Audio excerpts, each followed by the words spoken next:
It's so easy to be great nowadays because most people are weak. This is a softened generation. So if you have any mental toughness, any ability, if you have any fraction of self-discipline, the ability to not want to do it but still do it. See, a lot of people pretend that they want more out of life, but all you have to do is watch their actions. Watch their actions. Watch what they're doing. Most people then wait for crisis or trauma or disease or diagnosis, and then they wait for loss, some tragedy to make up their mind to change. And my message is, why wait? And you can learn and change in a state of pain and suffering, or you can learn and change in a state of joy and inspiration. And I think right now, the cool thing is that people are waking up. You might be using the word but it's not because you're dumb. You don't understand how dangerous that word is. I'm coming here today to warn you. I'm coming here today to protect you. Stop using the word but. If you're not careful, it's a part of your vocabulary. If you're not careful, it can become a part of your DNA. Why are you constantly making excuses? Do you really believe that excuses are going to save you? Do you understand what it means that you have to get to a level that you have never been in your life? Do you really have the mental fortitude to level up? This is the time right now for you to recognize the truth about who you really are inside. All that you have to do in order to start to pursue your dreams is take small actions every day that align your life in that direction. All you have to do to kill procrastination is just start. You just go, and procrastination dies. So don't wonder how you overcome procrastination. It's easy. All you do to overcome procrastination is go. Very few battles are won under ideal circumstances.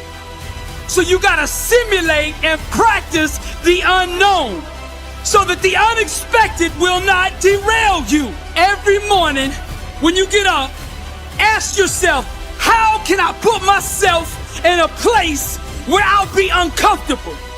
See, you have to master the unknown. You gotta master your fears. You gotta master the unexpected, so when it happens, you are prepared. This is the time to recognize your potential, your truth. Everything about you is beautiful. Recognize your purpose in this world. We are all responsible. We are all made to do great things.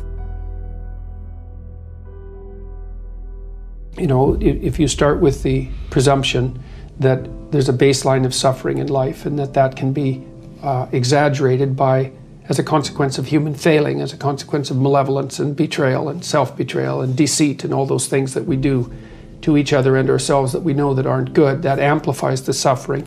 That's sort of the baseline against which you have to work. And it's contemplation of that often that makes people hopeless and depressed and anxious and overwhelmed and all of that, and they have the reasons. But you need something to put up against that. And what you put up against that is meaning. Meaning is actually the instinct that helps you guide yourself through that catastrophe. And most of that meaning is to be found in the adoption of responsibility. So if you think, for example, if you think about the people that you admire, well, you think about when you have a clear conscience first, because that's a good thing to aim at, which is something different than happiness, right? A clear conscience is different than happiness. Yeah, it's better. Yeah.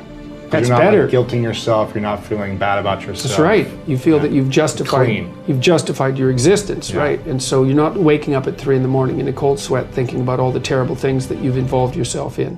What you said to someone that you shouldn't have said, or how you acted, or lied, or what or opportunity you lost, or the things that you've let go that you should have capitalized on, and all of that.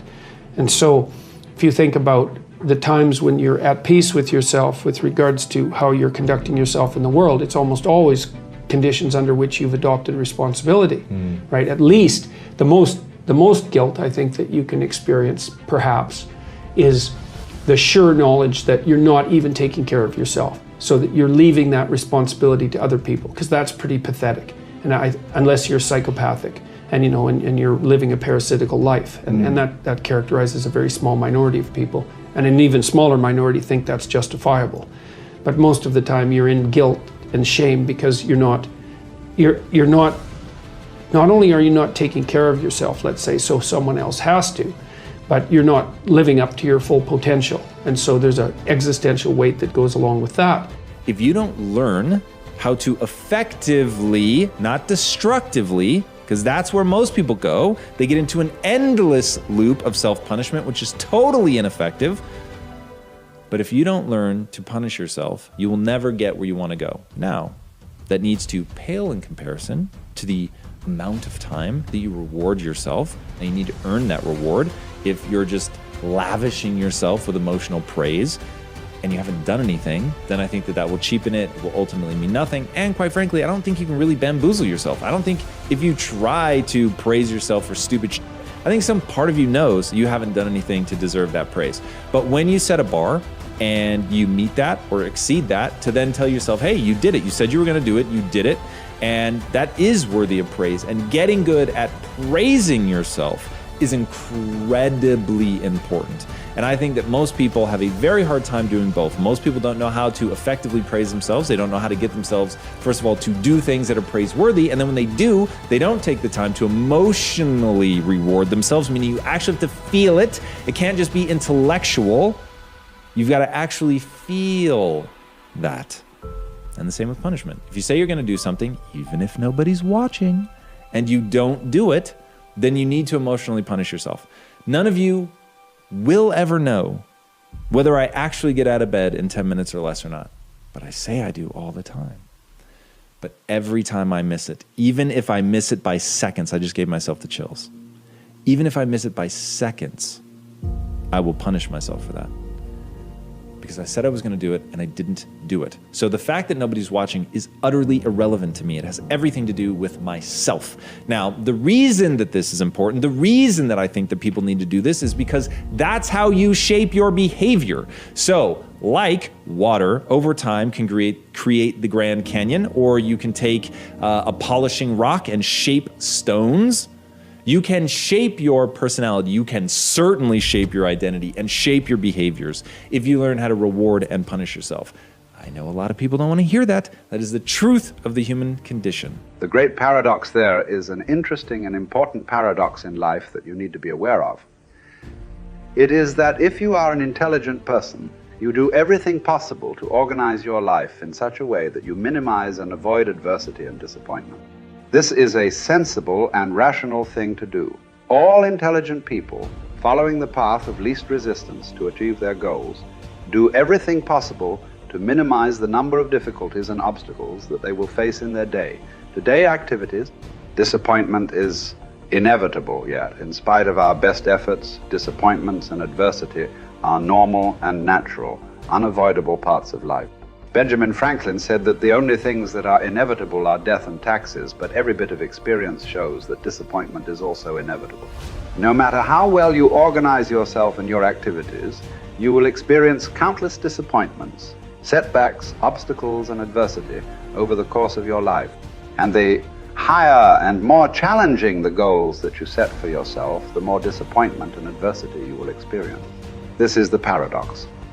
It is impossible for us to evolve and grow and develop to our full potentials except to the degree to which we face adversity and learn from it. All of the great lessons of life come as the result of setbacks and temporary defeats, which we have done our utmost to avoid. Adversity, therefore, comes unbidden, in spite of our best efforts. And yet, without it, we cannot grow into the kind of people who are capable of scaling the heights and achieving great goals. Adversity is what tests us throughout history. Great thinkers have reflected on this paradox and have concluded that adversity is the test that you must pass on the path to accomplishing anything worthwhile. Herodotus, the Greek philosopher, said, "Adversity has the effect of drawing out strength and qualities of a man that would have lain dormant in its absence." The very best qualities of strength, courage, character, and persistence are brought out in you when you face your greatest challenges and you respond to them positively and constructively. Everyone faces difficulties every step of the way. The difference between the high achiever and the low achiever is simply that the high achiever utilizes adversity and struggles for growth, while the low achiever allows difficulties and adversity to overwhelm him or her and leave him or her discouraged and dejected. Bounce Back from Disappointment, the work by Abraham Zalesnik at Harvard, proved that the way you respond to disappointment is usually an accurate predictor of how likely you are to achieve great success. If you respond to disappointment by learning the very most from it, and then by putting it behind you and pressing forward, you are very likely to accomplish great things in the course of your life.